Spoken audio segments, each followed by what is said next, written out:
जय हिंद दोस्तों। एनसीईआरटी पर आधारित इस विशेष सीरीज में आप सभी का स्वागत है।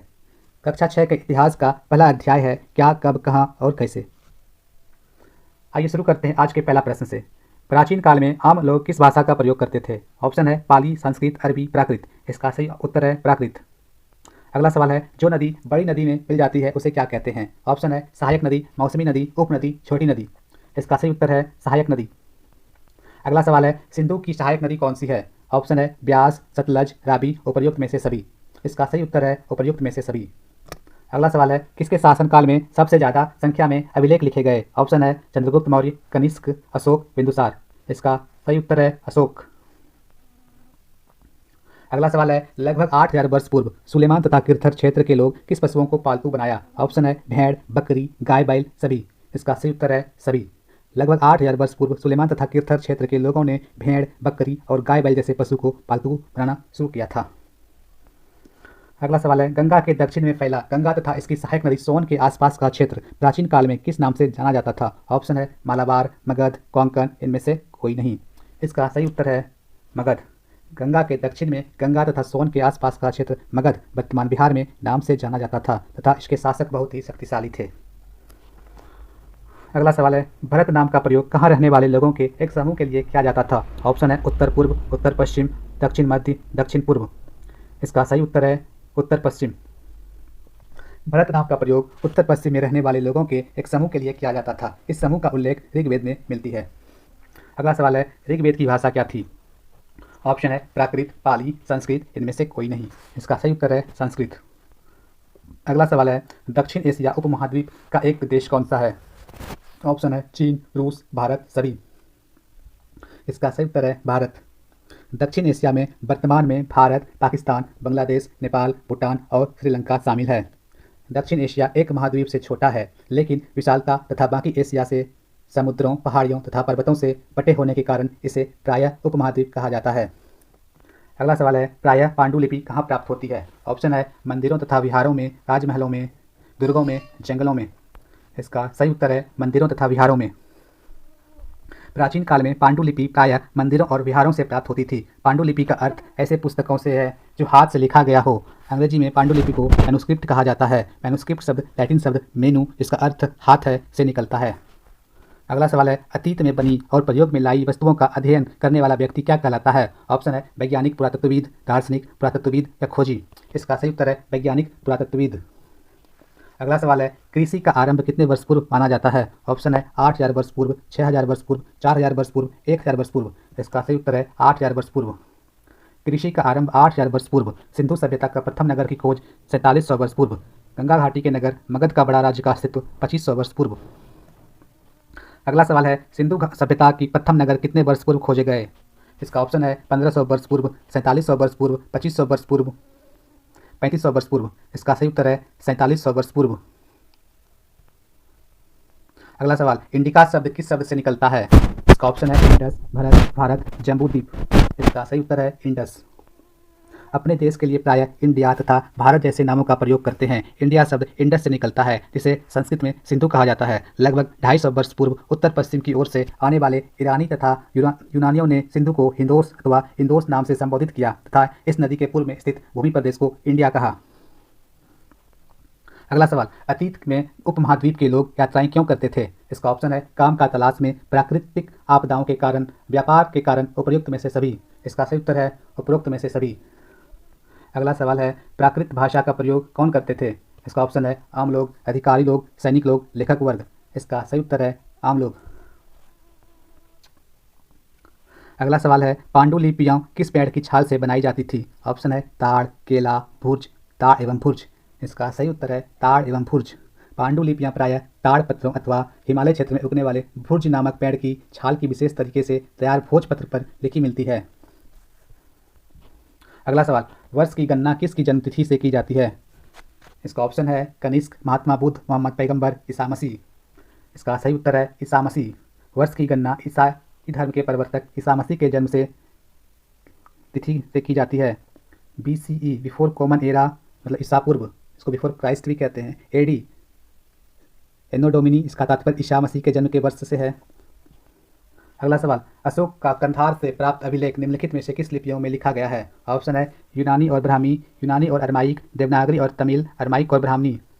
इसका सही उत्तर है यूनानी और अरमाइक। अशोक का कंधार अभिलेख इस क्षेत्र में प्रयुक्त होने वाली यूनानी तथा अरमाइक नामक दो भिन्न लिपियों तथा भाषाओं में लिखा गया है। अगला सवाल, पांडुलिपियों के संदर्भ में निम्नलिखित में से कौन सा कथन सही नहीं है? ऑप्शन है अतीत में हाथ से लिखी गई पुस्तकें पांडुलिपि कहलाती थी। ऑप्शन बी, अंग्रेजी में पांडुलिपि के लिए मैन्युस्क्रिप्ट शब्द का प्रयोग होता है। पांडुलिपियां ताड़ के पत्तों को काटकर अथवा हिमालयी क्षेत्र में उगने वाले भुर्ज नामक पेड़ की छाल से विशेष तरीके से तैयार भोजपत्र पर लिखी जाती थी। पांडुलिपियां केवल मंदिरों और विहारों में प्राप्त होती है जो केवल संस्कृत भाषा में लिखी गई है। इसका सही उत्तर है पांडुलिपियां केवल मंदिरों और विहारों में प्राप्त होती है जो केवल संस्कृत भाषा में लिखी गई है। पांडुलिपियां मंदिरों और विहारों के अतिरिक्त अन्य स्थानों से भी प्राप्त हुई है। साथ ही ये पांडुलिपियां विभिन्न प्राचीन भाषाओं में प्राप्त हुई है जिनमें संस्कृत, प्राकृत और तमिल भी शामिल है। अगला सवाल, सुलेमान और किरथर की पहाड़ियों किस दिशा में है? ऑप्शन है उत्तर पश्चिम, पश्चिम दक्षिण, उत्तर पूर्व, दक्षिण पूर्व। इसका सही उत्तर है उत्तर पश्चिम। अध्याय 2 से है आखेट खाद्य संग्रह से भोजन उत्पादन तक। इसका पहला सवाल है निम्नलिखित कथनों में से कौन सा सही है?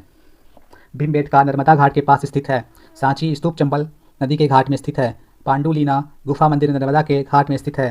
अमरावती स्तूप गोदावरी नदी के घाट में स्थित है। इसका सही उत्तर भीमबेटका नर्मदा घाट के पास स्थित है।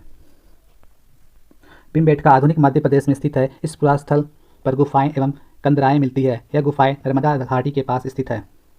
अगला सवाल, प्राचीन काल में निम्न में से किस स्थान से राख के अवशेष मिले हैं? ऑप्शन है भीमबेटका, कनेरी, कुरनूल। इनमें से कोई नहीं। इसका सही उत्तर है कुरनूल। पूरा पाषाणिक पुरास्थल कुरनूल गुफा से राख के अवशेष मिले हैं। इसका मतलब यह है कि आरंभिक लोग आग जलाना सीख गए थे।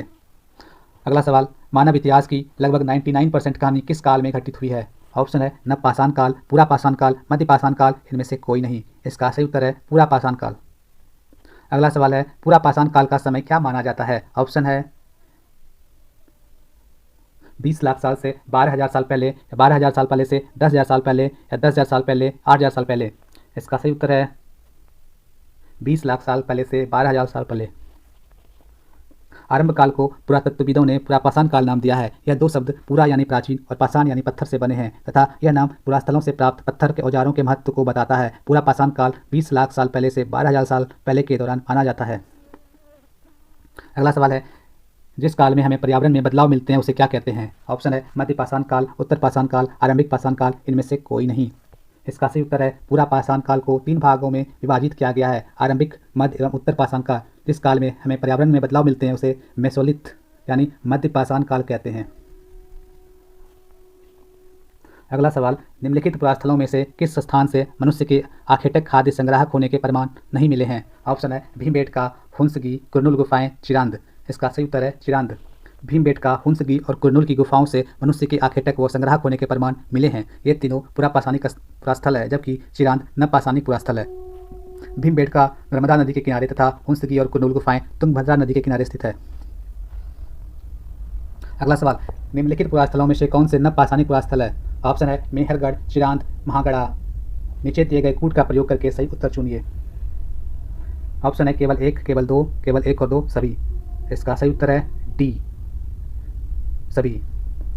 मेहरगढ़, बुर्जहोम, चिरांद, कोल्डिहवा, महागढ़ा, पय्यमपल्ली आदि ये सभी नवपाषाण पुरास्थल है। अगला सवाल, निम्नलिखित में से राख के साक्ष्य किस पुरा पाषाणिक स्थल से मिले हैं? ऑप्शन है कुरनूल गुफा, कोल्डिहवा, भीमबेटका की गुफाएं। कोई नहीं। इसका सही उत्तर है कुरनूल गुफा। कुरनूल गुफा से राख के अवशेष मिले हैं। इससे स्पष्ट होता है कि पूरा पाषाणिक आरंभिक लोग आग से परिचित थे। अगला सवाल, मानव सभ्यता के आरंभिक काल प्राग ऐतिहासिक काल को सुविधानुसार 3 भागों में बांटा गया है। निम्नलिखित में से कौन सा उन 3 में से नहीं आता है? ऑप्शन है पूरा पाषाण काल, मध्य पाषाण काल, नवपाषाण काल, महापाषाण काल। इसका उत्तर है महापाषाण काल। मानव सभ्यता के आरंभिक काल अर्थात प्रागैतिहासिक काल को 3 भागों में पूरा पाषाण काल, मध्य पाषाण काल और नवपाषाण काल में बांटा गया है। महापाषाण काल दक्षिण भारत में विशाल पाषाण खंडों की बनी समाधियों से संबंधित है जिसमें ब्रह्मगिरी और आदिचंदनलूर पुरास्थल शामिल है। अगला सवाल, निम्नलिखित में से कौन सा पुरास्थल प्रागैतिहासिक शैल चित्रकला के लिए जाना जाता है? ऑप्शन है अमरावती, भीमबेटका, अजंता, बाघ की गुफाएं। इसका सही उत्तर है भीमबेटका। भीमबेटका वर्तमान मध्य प्रदेश के रायसेन जिले में स्थित है। यहाँ से प्रागैतिहासिक शैल चित्रकला के कुछ सुंदर उदाहरण मिलते हैं। अगला सवाल, मध्य पाषाण युग में जलवायु परिवर्तन से आए नए बदलावों के संदर्भ में निम्नलिखित कथनों पर विचार कीजिए। बदलावों से तापमान में वृद्धि हुई और घास के मैदान विकसित होने लगे। इसी काल में मछली भोजन का महत्वपूर्ण स्रोत बनी। गेहूं, जौ और धान जैसे अनाज प्राकृतिक रूप से उगने लगे थे। उपर्युक्त कथनों में से कौन से सत्य हैं? ऑप्शन केवल एक, केवल दो, केवल एक और तीन, सभी कथन सत्य हैं। इसका सही उत्तर है सभी कथन सत्य है। लगभग 12,000 साल पहले दुनिया की जलवायु में बड़े बदलाव आए और गर्मी बढ़ने लगी। इसके परिणाम स्वरूप कई क्षेत्रों में घास वाले मैदान बनने लगे, जिससे हिरन, भेड़, बकरी और गाय जैसे जानवरों की संख्या में काफ़ी वृद्धि हुई। इस काल में मछली भी भोजन का महत्वपूर्ण स्रोत बन गई। इसके साथ साथ भिन्न भिन्न इलाकों में गेहूं, जौ और धान जैसी अनाज प्राकृतिक रूप से उगने लगे थे। अगला सवाल, मध्य पाषाण काल में औजार को क्या कहते थे? ऑप्शन है मेटालिथ, मैमेथ, मेगालिथ, माइक्रोलिथ। इसका सही उत्तर है माइक्रोलिथ। मध्य पाषाण काल का समय लगभग 12,000 साल पहले से लेकर 10,000 साल पहले तक माना जाता है। इस काल में पाषाण औजार आमतौर पर बहुत छोटे होते थे। इन्हें माइक्रोलिथ यानी लघु पाषाण कहा जाता था। प्रायः इन औजारों में हड्डियों या लकड़ियों के मुट्ठे लगे हंसिया और आरी जैसे औजार मिलते थे। अगला सवाल, आरंभ काल में पत्थर के औजार बनने के स्थान को क्या कहते थे? इसका ऑप्शन है उद्योग स्थल, पुरास्थल, नवी स्थल, आखेट स्थल। इसका सही उत्तर है उद्योग स्थल। अगला सवाल, नवपाषाण स्थल बुर्ज होम के लोग रहने के लिए गड्ढे के नीचे घर बनाते थे, जो कहलाता था। ऑप्शन है अंतःवास, गर्तवास, खंडवास, नवीवास। इसका सही उत्तर है गर्तवास। बुर्ज होम वर्तमान कश्मीर के लोग गड्ढे के नीचे घर बनाते थे, जिसे गर्तवास कहा जाता था। इनमें उतरने के लिए सीढ़ियां होती थी। अगला सवाल, नवपाषाणिक पुरास्थल चिरांद किस राज्य में स्थित है? ऑप्शन है मध्य प्रदेश, जम्मू कश्मीर, बिहार, पश्चिम बंगाल। इसका सही उत्तर है बिहार। अगला सवाल, प्राचीन काल में ईरान जाने वाले सबसे महत्वपूर्ण रास्ते इनमें से कौन हो सकती है? ऑप्शन है मेहरगढ़, बुर्ज होम, चिरांद, इमामगांव। इसका सही उत्तर है मेहरगढ़। मेहरगढ़ आधुनिक पाकिस्तान में ईरान जाने वाले रास्ते में बोलन दर्रे के पास स्थित एक हरा भरा समतल स्थल था। अगला सवाल, निम्न में से किस स्थान के लोगों ने सबसे पहले जौ, गेहूं उगाना और भेड़ बकरी पालना सीखा था? ऑप्शन है भीमबेटका, चिरांद, बुर्ज होम, मेहरगढ़। इसका सही उत्तर है मेहरगढ़। मेहरगढ़ के स्त्री पुरुषों ने इस इलाके में सबसे पहले जौ, गेहूं उगाने और भेड़ बकरी पालना सीखा था। अगला सवाल, कृषि के लिए अपनाई गई सबसे प्राचीन फसलें निम्न में से कौन सा है? ऑप्शन है गेहूं और चावल, मक्का और बाजरा, गेहूं और जौ, चना और जौ। इसका सही उत्तर है गेहूं और जौ। अगला सवाल, किस स्थान के कब्र में एक मृतक के साथ एक बकरी को भी दफनाया जाने का प्रमाण मिला है? ऑप्शन है चिरांद, मेहरगढ़, भीमबेटका, कोल्लीहवा। इसका सही उत्तर है मेहरगढ़। मेहरगढ़ में मृत लोगों को बकरियों के साथ दफनाया गया था। लोग का आस्था था कि मृत्यु के बाद भी जीवन होती है, इसलिए कब्रों में मृतकों के साथ कुछ सामान रख दिया जाता था। मेहरगढ़ में ऐसे कब्र मिले जहां मृत लोगों को बकरियों के साथ दफनाया गया था। संभवतः इसे परलोक में मृतक के खाने के लिए रखा होगा। अगला सवाल, पूरा पाषाण कालीन पाषाण औजारों के निर्माण के संदर्भ में निम्नलिखित कथनों पर विचार कीजिए। नंबर 1, पत्थर के इन औजारों के बनाए जाने का स्थान उद्योग स्थल कहलाता है। दूसरा, पत्थर के इन औजारों के निर्माण में प्रयोग की जाने वाली तकनीक को दबाव सल्क तकनीक, प्रेशर फ्रैकिंग कहा जाता था। उपर्युक्त कथनों में से कौन से कथन सही हैं, उनका चुनाव कीजिए। ऑप्शन है केवल एक, केवल दो, केवल एक और दो, ना तो 1 और ना ही 2। इसका सही उत्तर है केवल 1 और 2। पूरा पाषाण काल में पत्थर के औजार बनाए जाने के स्थान को उद्योग स्थल कहते हैं। पाषाण उपकरण निर्माण हेतु पत्थर से पत्थर टकराना स्टोन ऑन स्टोन कहा जाता है। इसमें एक पत्थर को हाथ में पकड़कर दूसरे पत्थर से हथौड़ी की तरह चोट करके सल्क निकाले जाते थे। दूसरी तकनीक दबाव सल्क तकनीक, प्रेशर फ्रैकिंग कहा जाता है। इसमें क्रोड को एक स्थिर सतह पर टिका देते हैं और इस क्रोड पर हड्डी या पत्थर रखकर उस पर हथौड़ी नुमा पत्थर से सल्क निकाले जाते थे। तीसरा अध्याय, आखेट खाद्य संग्रह से भोजन उत्पादन तक।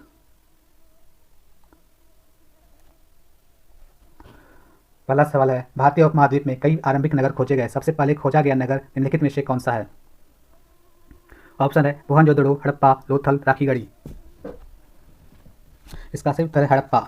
लगभग 150 साल पहले जब पंजाब में पहली बार रेलवे लाइन बिछाई जा रही थी तो इंजीनियरों को हड़प्पा सभ्यता के अवशेष मिले, परंतु वह इससे अभिज्ञ थे। यहाँ उसे बहुत सारे खंडहर मिले जिसमें उसे अच्छी ईंटें प्राप्त हुई और उसे रेलवे लाइन बिछाने में लगा दिया। इस तरह कई इमारतें पूरी तरह से नष्ट हो गया। उसके बाद लगभग 80 साल पहले पुरातत्वविदों ने इस स्थल को ढूंढा और पता चला यह उपमहाद्वीप के सबसे पुराने शहरों में से एक है। चूंकि हड़प्पा नगर की खोज सबसे पहले हुई थी, इसलिए इस सभ्यता को हड़प्पा सभ्यता के नाम से भी जाना जाता है। अगला सवाल, हड़प्पा सभ्यता शहरों का निर्माण लगभग कितने साल पहले हुआ था? 1750 साल पहले, 2500 साल पहले, 3400 साल पहले, 4700 साल पहले। इसका सही उत्तर है 2500 साल पहले। मेहरगढ़ में कपास की खेती लगभग 7000 वर्ष पहले, शहरों का निर्माण लगभग 4700 वर्ष पहले, हड़प्पा नगरों के अंत की शुरुआत 3900 साल पहले, अन्य नगरों का विकास लगभग 2500 साल पहले। अगला सवाल, हड़प्पा सभ्यता के संदर्भ में निम्न में से कौन सा कथन गलत है? पहला, इस सभ्यता का प्रायः पश्चिमी भाग छोटा था लेकिन ऊंचाई पर बना था। दूसरा, पूर्वी हिस्सा बड़ा था लेकिन यह निचले इलाका में था। तीसरा, ऊंचाई वाले भाग को नगर दुर्ग कहा जाता था। चौथा, निचला हिस्सा को निचला नगर कहा जाता था। ए केवल एक, केवल दो और तीन, उपयुक्त में से कोई नहीं। इसका सही उत्तर है केवल दो। अगला सवाल, सूती कपड़े के टुकड़ों के अवशेष निम्नलिखित में से किस हड़प्पा स्थल से मिले हैं? ऑप्शन है मोहनजोदड़ो, हड़प्पा, कालीबंगा, सुरकोटका। इसका सही उत्तर है हड़प्पा। संभवतः 7000 साल पहले मेहरगढ़ में कपास की खेती होती थी। मोहनजोदड़ो से कपड़े के टुकड़े के अवशेष चांदी के एक फूलदान के ढक्कन तथा कुछ अन्य तांबे के बर्तनों से चिपके हुए मिले थे। अगला सवाल, नवपाषाण युग में पुरास्थलों से किस प्रकार के बर्तन मिले हैं? ऑप्शन ए लोहा, मिट्टी, कांच, इनमें से कोई नहीं। इसका सही उत्तर है मिट्टी। अगला सवाल, मेहरगढ़ में किस प्रकार के घरों के अवशेष मिले हैं? ऑप्शन है वृत्ताकार, चौकोर तथा आयताकार, अर्धवृत्ताकार, गोलाकार तथा चौकोर। इसका सही उत्तर है चौकोर तथा आयताकार। अगला सवाल, लोथल नगर के संदर्भ में निम्नलिखित में से कौन सा कथन सही नहीं है? ऑप्शन ए, यह एक बंदरगाह भी था। इस नगर में एक भंडार गृह भी था। यहाँ से एक इमारत मिली है जहाँ मनके बनाने का काम होता था। यह गुजरात की माही नदी के किनारे बसा था। इसका सही उत्तर है इस नगर में एक भंडार गृह भी था।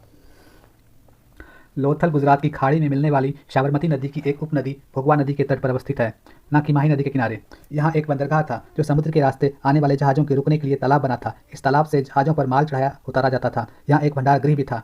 यहाँ पर एक इमारत मिली है जहाँ संभवतः मनके बनाने का काम होता था। पत्थर के टुकड़े, अधबने मनके बनाने वाले उपकरण और तैयार मनके भी यहाँ मिले हैं।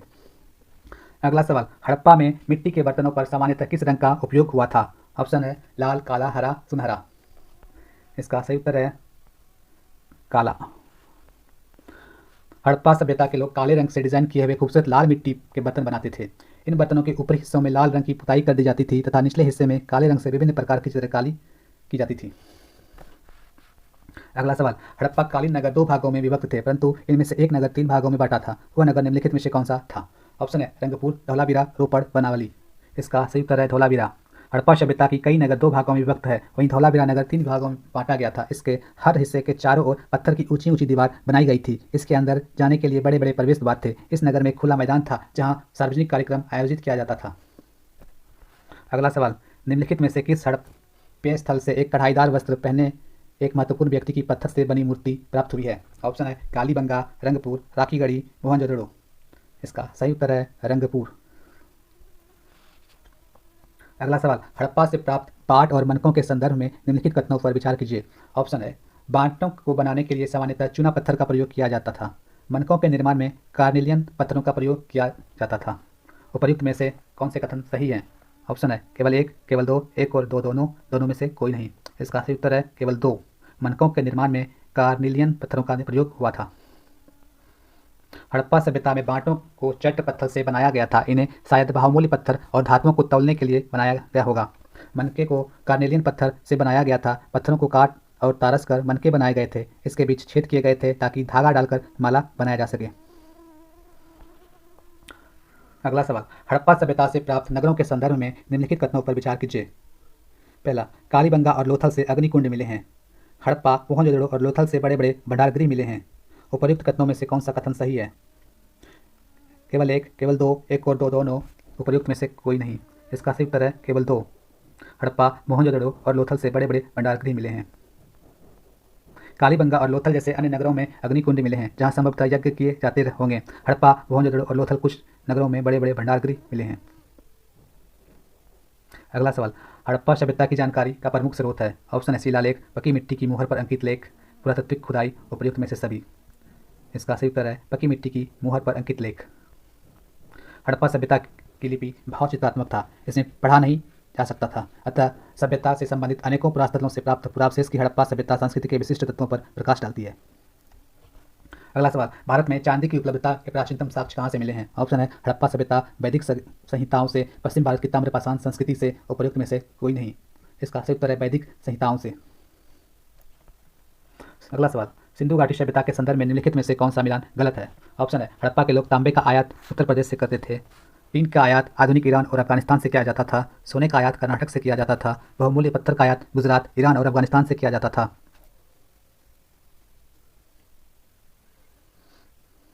हड़प्पा के लोग तांबे का आयात संभवतः राजस्थान से करते थे। यहाँ तक कि पश्चिमी एशियाई देश ओमान से भी तांबे का आयात करते थे।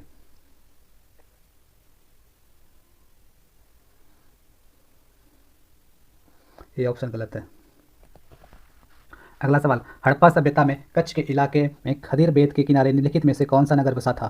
ऑप्शन लोथल, कालीबंगा, धौलावीरा, मोहनजोदड़ो। इसका सही उत्तर है बी, कालीबंगा। कच्छ के इलाके में खदीर बेट के किनारे धौलावीरा नगर बसा था। वहाँ पानी मिलता था और वहाँ का भूमि उपजाऊ था। अगला सवाल, एक जूते हुए खेत की खोज की गई थी। ऑप्शन है मोहनजोदड़ो, कालीबंगा, हड़प्पा, धौलावीरा। इसका सही उत्तर है कालीबंगा। अगला सवाल है, सिंधु सभ्यता में महान स्नानागार कहाँ से प्राप्त हुआ है? ऑप्शन है मोहनजोदड़ो, हड़प्पा, लोथल, कालीबंगा। इसका सही उत्तर है हड़प्पा। अगला सवाल, सिंधु सभ्यता का कौन सा स्थान अब पाकिस्तान में है? ऑप्शन है कालीबंगा, हड़प्पा, आलमगीरपुर, लोथल। इसका सही उत्तर है हड़प्पा। अगला सवाल, हड़प्पा सभ्यता का पत्तन नगर कौन सा था? ऑप्शन है लोथल, कालीबंगा, हड़प्पा, मोहनजोदड़ो। इसका सही उत्तर है लोथल। अगला सवाल, सिंधु सभ्यता के बारे में निम्न में से कौन सा कथन असत्य है?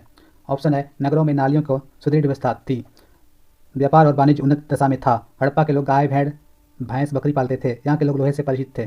सिंधु घाटी सभ्यता कांस्ययुगीन सभ्यता थी तथा यहाँ के लोग लोहे से परिचित नहीं थे। डी ऑप्शन इसका गलत है। अगला अध्याय है, क्या बताती है हमें किताबें और कब्रें? पहला सवाल है, सबसे प्राचीन वेद ऋग्वेद की रचना लगभग कितने साल पूर्व किया गया था? ऑप्शन है 3500 साल पहले, 2500 साल पहले, 1800 साल पहले, 4500 साल पहले। इसका सही उत्तर है 3500 साल पहले। वेद 4 है, ऋग्वेद, सामवेद, यजुर्वेद और अथर्ववेद। सबसे पुराना वेद ऋग्वेद है। इसकी रचना लगभग 3500 साल पहले हुई थी। अगला सवाल, ऋग्वेद में 1000 से अधिक प्रार्थनाएं हैं जिन्हें कहा जाता है। ऑप्शन है वली, सुक्त, ऋचाएं, संहिता।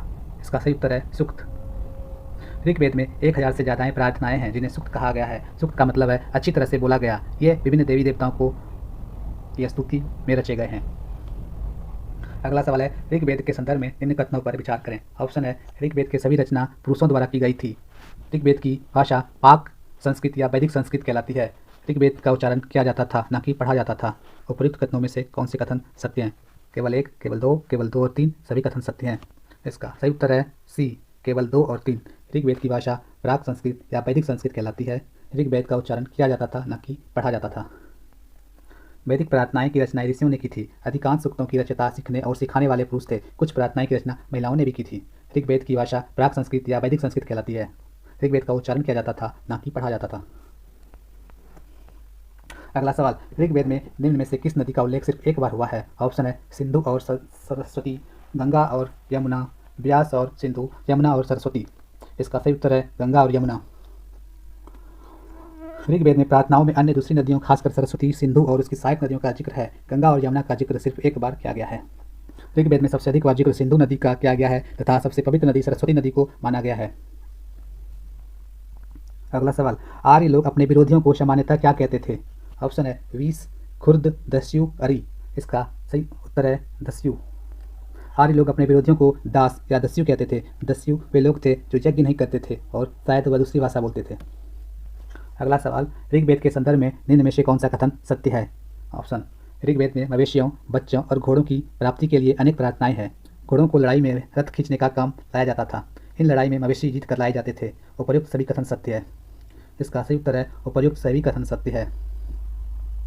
ऋग्वेद में मवेशियों, बच्चों, खासकर पुत्रों और घोड़ों की प्राप्ति के लिए अनेक प्रार्थनाएं हैं। घोड़ों को लड़ाई में रथ खींचने का काम में लाया जाता था। इन लड़ाइयों में मवेशी जीतकर लाए जाते थे। लड़ाई वैसी जमीन के लिए भी लड़ा जाता था जहाँ अच्छी चारागाह हो तथा कुछ लड़ाइयाँ पानी के स्रोतों और लोगों को बंदी बनाने के लिए भी लड़ी जाती थी। अगला सवाल, ऋग्वेद में नदियाँ तुलना निम्न में से किस जानवर से की गई थी? ऑप्शन है घोड़ा, गाय, हिरन, घोड़ा एवं गाय। इसका सही उत्तर है घोड़ा एवं गाय। जिस समाज में ऋषि रहते थे वहाँ घोड़ों और गायों के लिए बहुत महत्व दिया जाता था, इसीलिए नदियों की तुलना घोड़ों और गायों से की गई थी। अगला सवाल, महापाषाण कब्रें बनाने की प्रथा कहाँ प्रचलित थी? ऑप्शन ए दक्षिण भारत, उत्तर पूर्व भारत, कश्मीर, उपर्युक्त में से सभी। इसका सही उत्तर है महापाषाण कब्रें बनाने की प्रथा लगभग 3000 साल पहले शुरू हुई। यह प्रथा दक्षिण भारत, उत्तर पूर्व भारत तथा कश्मीर में प्रचलित थी। मतलब उपर्युक्त में से सभी।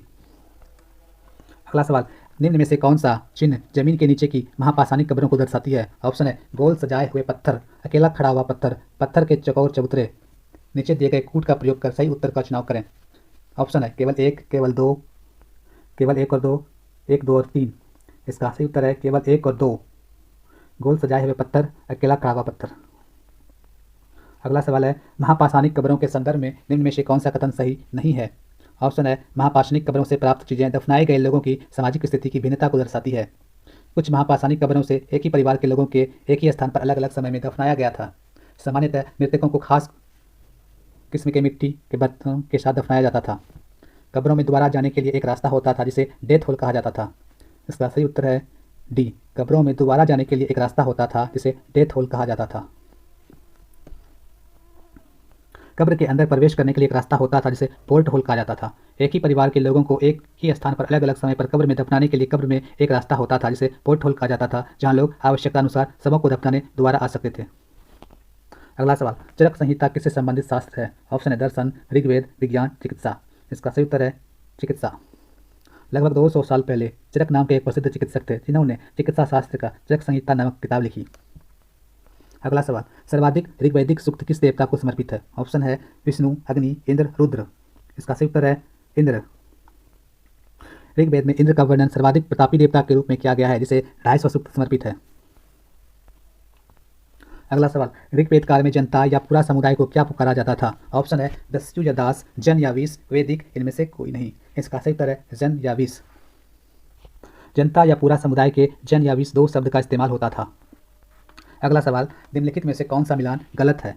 वेदों की रचना का प्रारंभ लगभग 3500 साल पहले, महापाषाणों के निर्माण की शुरुआत 3000 वर्ष पहले, इमाम गांव में कृषकों का निवास 3600 से 2700 साल पहले। उपर्युक्त में से कोई नहीं। इसका सही उत्तर है उपर्युक्त में से कोई नहीं। अगला सवाल है संस्कृत किस भाषा परिवार का हिस्सा है? ऑप्शन है भारत यूरोपीय, भारत ईरानी, द्रविड़, ऑस्ट्रो एशियाटिक। इसका सही उत्तर है भारत यूरोपीय। संस्कृत भाषा यूरोपीय भाषा परिवार का एक हिस्सा है। अगला सवाल, भारत में ऑस्ट्रो एशियाटिक परिवार से जुड़ी भाषा निम्न में से कहाँ बोली जाती है? ऑप्शन है केरल तथा तमिलनाडु में, कश्मीर तथा उत्तर भारत में, तिब्बत तथा बर्मा में, झारखंड तथा मध्य भारत में। इसका सही उत्तर है झारखंड तथा मध्य भारत में। झारखंड और मध्य भारत के कई हिस्सों में बोली जाने वाली भाषा ऑस्ट्रो एशियाटिक परिवार से जुड़ी है।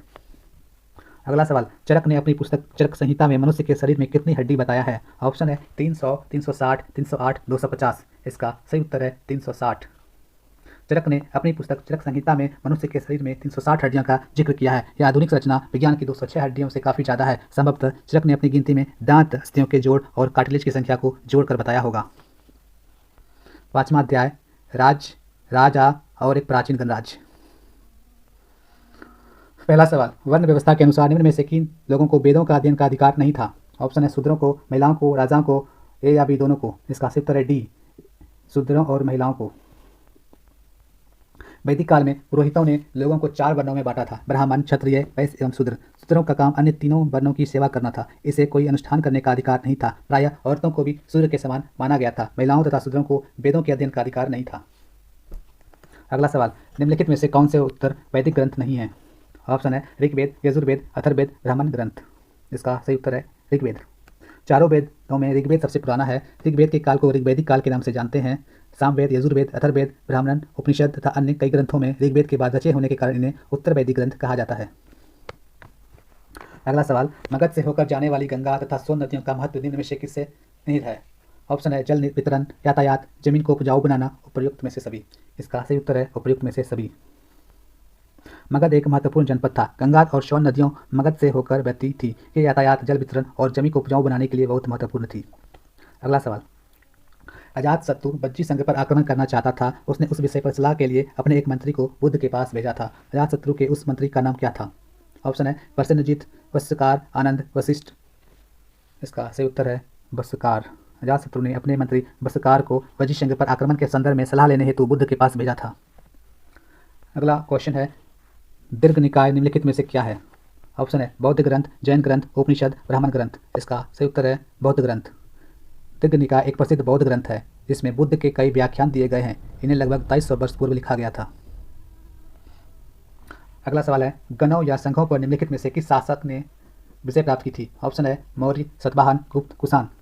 इसका सही उत्तर है गुप्त। कई शक्तिशाली राजा इन संघों को जीतना चाहते थे, इसके बावजूद उनका राज्य अब से लगभग 1500 वर्ष पूर्व तक चलता रहा। इसके बाद गुप्त शासकों ने गण और संघ पर विजय प्राप्त कर उन्हें राज्य में मिला लिया।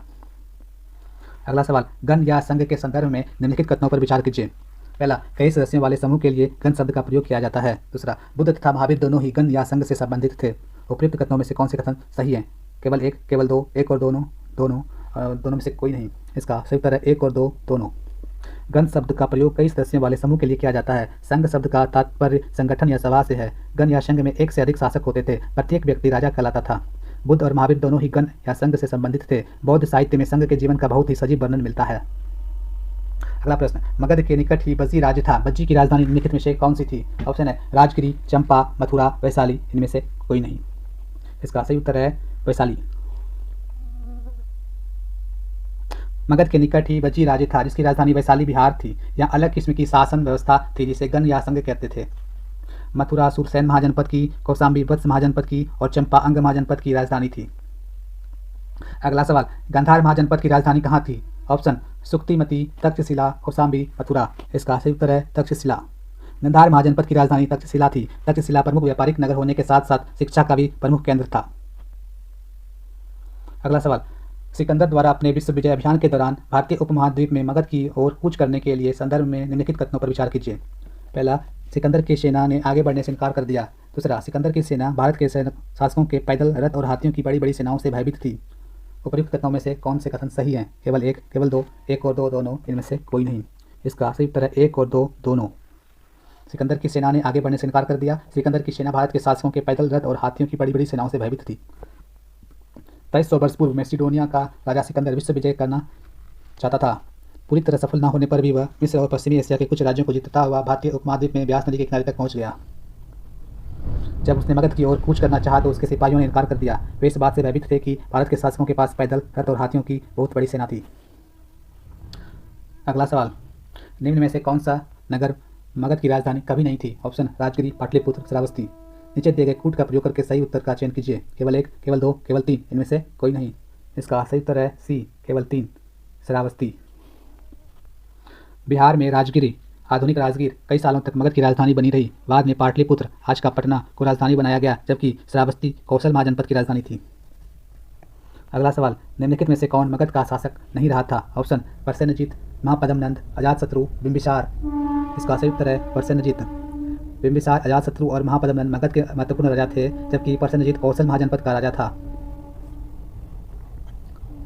अगला सवाल, मगध के संदर्भ में निम्नलिखित कथनों पर विचार कीजिए। पहला, गंगा और सौ नदियों मगध से होकर गुजरती थी। दूसरा, मगध का एक हिस्सा जंगलों से भरा था। तीसरा, इस क्षेत्र में लौह अयस्क की खदानें हैं। उपयुक्त कथनों में से कौन से कथन सही है? केवल एक, केवल दो, केवल एक और दो, एक, दो और तीन। इसका सही उत्तर है एक, दो और तीन।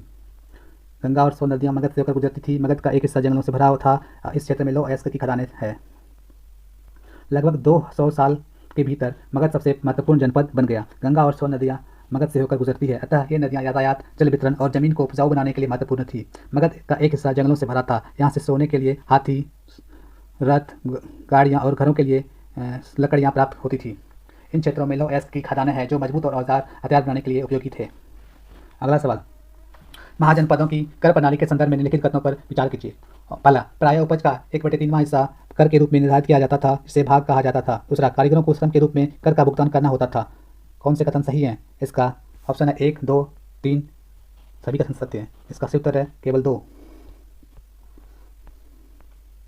फसलों पर लगाए गए कर महत्वपूर्ण थे, क्योंकि अधिकांश लोग कृषक ही थे। प्राय उपज का 1/6वां हिस्सा कर के रूप में निर्धारित किया जाता था, जिसे भाग कहा जाता था। अगला सवाल, महाजनपदों के संदर्भ में निम्नलिखित कथनों पर विचार कीजिए। पहला, महाजनपदों की कई राजधानियों में किलेबंदी की गई थी। दूसरा, राजा सेना रखने के लगे थे, जिसे वेतन दिया जाता था। वेतन का संपूर्ण भुगतान आहत सिक्कों के रूप में दिया जाता था। उपयुक्त कथनों में से कौन से कथन सत्य हैं? 1, 2, 3 सभी। इसका सही उत्तर है 1। महाजनपदों की कई राजधानियों में किलेबंदी की गई थी। लगभग 2500 वर्ष पूर्व कुछ जनपद अधिक महत्वपूर्ण हो गए। इन्हें महाजनपद कहा जाने लगा। अधिकतर महाजनपदों की एक राजधानी होती थी। कई राजधानियों में किलेबंदी की गई थी। ये किलेबंदी आक्रमण से सुरक्षा करती थी। ये राजाओं की समृद्धि और वैभव को भी दर्शाती थी। अब राजा सेना रखने लगे थे। सिपाहियों को वेतन देकर पूरे साल भर रखा जाता था। कुछ भुगतान आहत सिक्कों के रूप में होता था, न कि संपूर्ण भुगतान। अगला अध्याय है नए प्रश्न नए विचार। पहला सवाल, बौद्ध धर्म के संस्थापक गौतम बुद्ध का जन्म कब हुआ था? ऑप्शन है 563 ईस्वी। अगला ऑप्शन है 563 ईसा पूर्व, 483 ईसा पूर्व, 483 ईस्वी। इसका सही उत्तर है 563 ईसा पूर्व। बौद्ध धर्म के संस्थापक गौतम बुद्ध का जन्म 563 ईसा पूर्व कपिल वस्तु के समीप लुम्बिनी में हुआ था। इसकी माता महामाया देवी कोलीय गणराज्य की राजकुमारी थी। अगला सवाल, बुद्ध द्वारा पहली बार उपदेश देने की महत्वपूर्ण घटना की स्मृति में कहाँ एक स्तूप का निर्माण किया गया था? ऑप्शन है सांची, सारनाथ, अमरावती, इनमें से कोई नहीं। इसका सही उत्तर है सारनाथ। बुद्ध का जन्म लगभग 2500 वर्ष पूर्व हुआ। ये साक्यगण के क्षत्रिय राजकुमार थे। बुद्ध का बोध गया बिहार में पीपल के वृक्ष के नीचे ज्ञान प्राप्त हुआ। वाराणसी के निकट सारनाथ में सर्वप्रथम बुद्ध द्वारा उपदेश दिया गया था। इसी घटना की स्मृति में यह स्तूप का निर्माण हुआ था। अगला सवाल, भगवान बुद्ध के पिता कहाँ के थे? प्रधान। ऑप्शन है कपिल वस्तु के साक्यगण के प्रधान, लुम्बिनी के प्रधान, बोधगया के प्रधान, कुशीनगर के प्रधान। इसका सही उत्तर है महात्मा बुद्ध क्षत्रिय थे तथा शाक्य नामक एक छोटे से गण से संबंधित थे। भगवान बुद्ध के पिता शुद्धोधन कपिल वस्तु के शाक्यगण के प्रधान थे। अगला सवाल, भगवान बुद्ध ने अपना पहला उपदेश कहाँ दिया था? ऑप्शन है वैशाली, सारनाथ, राजगिरी, पावापुरी। इसका सही उत्तर है सारनाथ। गौतम बुद्ध ने ज्ञान प्राप्ति के लिए बोध गया बिहार में रंजना नदी के तट पर पीपल वृक्ष के नीचे तपस्या की। अंततः उसे ज्ञान की प्राप्ति हुई। यहाँ से वे वाराणसी के निकट स्थित सारनाथ में उन्होंने अपना पहला उपदेश दिया, जो धर्म चक्र परिवर्तन के नाम से जाना जाता है। अगला सवाल, महात्मा बुद्ध की मृत्यु कब हुई थी? ऑप्शन है 563 ईसा पूर्व, 473 ईसा पूर्व, 570 ईसा पूर्व, 483 ईसा पूर्व। इसका सही उत्तर है 483 ईसा पूर्व। भगवान बुद्ध की मृत्यु मल्लों की राजधानी कुशीनगर में हुई थी। महात्मा बुद्ध ने कुशीनगर में मृत्यु से पहले शेष जीवन उन्होंने पैदल ही एक स्थान से दूसरे स्थान की यात्रा करने और लोगों को शिक्षा देने में व्यतीत किया। अगला सवाल, बुद्ध की शिक्षाओं के संदर्भ में निम्नलिखित कथनों पर विचार कीजिए। पहला, बुद्ध ने दुख का कारण तृष्णा लालसा को बताया। दूसरा, उन्होंने कहा आत्मसंयम अपनाकर मनुष्य तृष्णा से मुक्ति पा सकता है। उपर्युक्त कथनों में से कौन से कथन सत्य है? केवल एक, केवल दो, एक और दो, दोनों, इनमें से कोई नहीं। इसका सही उत्तर है एक और दो, दोनों। बुद्ध ने दुख का कारण तृष्णा को बताया। उन्होंने कहा आत्मसंयम अपनाकर मनुष्य तृष्णा से मुक्ति पा सकता है। अगला सवाल, गौतम बुद्ध ने अपनी शिक्षा सामान्य लोगों के लिए किस भाषा का प्रयोग किया था? ऑप्शन है पाली, प्राकृतिक, संस्कृत, खरोष्टी। इसका सही उत्तर है प्राकृतिक। महात्मा बुद्ध ने अपनी शिक्षा सामान्य लोगों के लिए प्राकृतिक भाषा में दी थी, ताकि सामान्य लोग भी उनके संदेश को समझ सके। सामान्यतः बौद्ध धर्म में पाली भाषा का प्रयोग किया था। अगला सवाल, निम्नलिखित में से कौन उत्तर वैदिक ग्रंथों का हिस्सा है? पहला, उपनिषद, ब्राह्मण ग्रंथ, सामवेद, उपरोक्त में से सभी। इसका सही उत्तर है उपरोक्त में से सभी। उपरोक्त सभी ग्रंथ ऋग्वेद के बाद रचे होने के कारण इसे उत्तर वैदिक ग्रंथ कहा जाता है। इसके अंतर्गत सामवेद, यजुर्वेद, अथर्ववेद तथा अन्य ग्रंथ शामिल है। अगला सवाल, उपनिषद शब्द का सही अर्थ क्या है? ऑप्शन ए सामने बैठना, गुरु के समीप बैठना, भाषा का संपूर्ण ज्ञान होना, ज्ञान में श्रेष्ठ होना। इसका सही उत्तर है गुरु के समीप बैठना। उपनिषद उत्तर वैदिक ग्रंथ का एक हिस्सा है। उपनिषद का अर्थ गुरु के समीप बैठना है। ग्रंथों में अध्यापकों और विद्यार्थियों के बीच बातचीत का संकलन किया गया है। अगला सवाल, संस्कृत व्याकरण की रचना किसने की? ऑप्शन है जैमिनी, वसुमित्र, पाणिनि, कपिल। इसका सही उत्तर है पाणिनि। अगला सवाल, जैन धर्म के 24वें तीर्थंकर का जन्म कब हुआ था? 540 ईसा पूर्व, 563 ईसा पूर्व, 527 ईसा पूर्व, इनमें से कोई नहीं। इसका सही उत्तर है 540 ईसा पूर्व। स्वामी महावीर का जन्म 540 ईसा पूर्व वैशाली के कुंड ग्राम में हुआ था। जैन धर्म के 24वें एवं अंतिम तीर्थंकर थे। वे बज्जी संघ के लिच्छवी कुल के क्षत्रिय राजकुमार थे। अगला सवाल, स्वामी महावीर ने अपनी शिक्षा किस भाषा में दी थी? ऑप्शन है संस्कृत, पाली, प्राकृतिक, खरोष्टी। इसका सही उत्तर है प्रकृति। स्वामी महावीर ने अपनी शिक्षा प्राकृत भाषा में दी थी। यही कारण है साधारण जन भी उनके लिए तथा उनके अनुयायियों की शिक्षाओं को समझ सके। अगला सवाल है, जैन धर्म के संदर्भ में निम्नलिखित कथनों पर विचार कीजिए। एक, मुख्यतः व्यापारियों ने जैन धर्म का समर्थन किया। दो, किसान वर्ग के लोगों ने जैन धर्म को स्वीकार नहीं किया। उपर्युक्त कथनों में से कौन से कथन सत्य है? केवल एक, केवल दो, एक और दो, दोनों, इनमें से कोई नहीं। इसका सही उत्तर है एक और दो, दोनों। मुख्यतः व्यापारियों ने जैन धर्म का समर्थन किया। किसान वर्ग के लोगों ने जैन धर्म को स्वीकार नहीं किया। मुख्यतः व्यापारियों ने जैन धर्म का समर्थन किया। किसानों के लिए नियमों का पालन अत्यधिक कठिन था, क्योंकि फसल की रक्षा के लिए उन्हें कीड़े मकोड़े को मारना पड़ता था। अगला सवाल है, संघ में रहने वाले बौद्ध भिक्षु के लिए बनाए गए नियमों का संकलन किस ग्रंथ में मिलता है?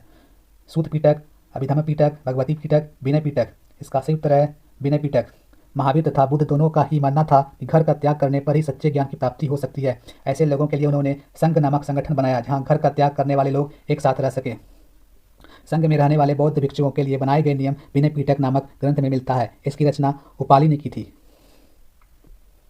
अगला सवाल है, निम्नलिखित में से कौन सा कथन बौद्ध संघ के संदर्भ में सही नहीं है? ऑप्शन ए, संघ के पुरुषों और स्त्रियों के रहने के लिए अलग अलग व्यवस्थाएं थी।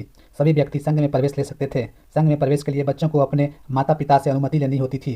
विवाहित स्त्रियों को संघ में प्रवेश के लिए अपने माता पिता से अनुमति की आवश्यकता होती थी। इसका सही उत्तर है डी, विवाहित स्त्रियों को संघ में प्रवेश के लिए अपने माता पिता से अनुमति की आवश्यकता होती थी। बौद्ध धर्म में सभी व्यक्ति संघ में प्रवेश ले सकते थे। हालांकि संघ में प्रवेश के लिए बच्चों को अपने माता पिता से, दासों को अपने स्वामी से, राजा के यहाँ काम करने वाले लोगों को राजा से, कर्जदार को अपने देनदार से अनुमति लेनी होती थी। एक स्त्री को इसके लिए संघ में प्रवेश करने के लिए पति से अनुमति लेनी होती थी। 7वां अध्याय, अशोक एक अनोखा सम्राट जिसने युद्ध का त्याग किया। पहला सवाल, मौर्य साम्राज्य की स्थापना लगभग 2300 साल पहले हुई थी। इसके संस्थापक निम्नलिखित में से कौन थे? ऑप्शन है अशोक, चंद्रगुप्त मौर्य, बिंदुसार, समुद्रगुप्त। इसका सही उत्तर है बी, चंद्रगुप्त मौर्य। चंद्रगुप्त मौर्य चाणक्य की सहायता से नंद वंश के अंतिम शासक घनानंद को पराजित कर 322 ईस्वी पूर्व मगध की गद्दी पर बैठा था। अगला सवाल, मौर्य साम्राज्य में निम्न में से कौन सा नगर उत्तर पश्चिम और मध्य एशिया के लिए आने जाने का प्रमुख मार्ग था? ऑप्शन है उज्जैन, कलिंग, तक्षशिला, लुम्बिनी। इसका सही उत्तर है तक्षशिला। तक्षशिला उत्तर पश्चिम और मध्य एशिया के लिए आने जाने का मार्ग था। दूसरी तरफ उज्जैन उत्तर भारत से दक्षिण भारत जाने वाले रास्ते में पड़ता था। अगला सवाल, चंद्रगुप्त के दरबार में पश्चिम एशिया के यूनानी राजा सेल्यूकस निकेटर का राजदूत था। उसका नाम क्या था? ऑप्शन है हजार दिनारी, ह्वेनसांग, टाइमिकस, मेगास्थनीस। इसका सही उत्तर है मेगास्थनीस। मेगास्थनीस चंद्रगुप्त मौर्य के दरबार में यूनानी राजा सेल्यूकस निकेटर का राजदूत था। अगला सवाल, निम्नलिखित में से कौन भारत में आए विदेशी आक्रमणकारियों का सही क्रम है? ए, कुषाण, हिंद, पार्थियन, शक, हिंद, यवन। बी, हिंद, यवन, कुषाण, शक, हिंद, पार्थियन। सी, हिंद, यवन, शक, हिंद, पार्थियन, कुषाण। डी, हिंद, यवन, हिंद, पार्थियन, शक, कुषाण। इसका सही उत्तर है सी, हिंद, यवन, शक, हिंद, पार्थियन, कुषाण।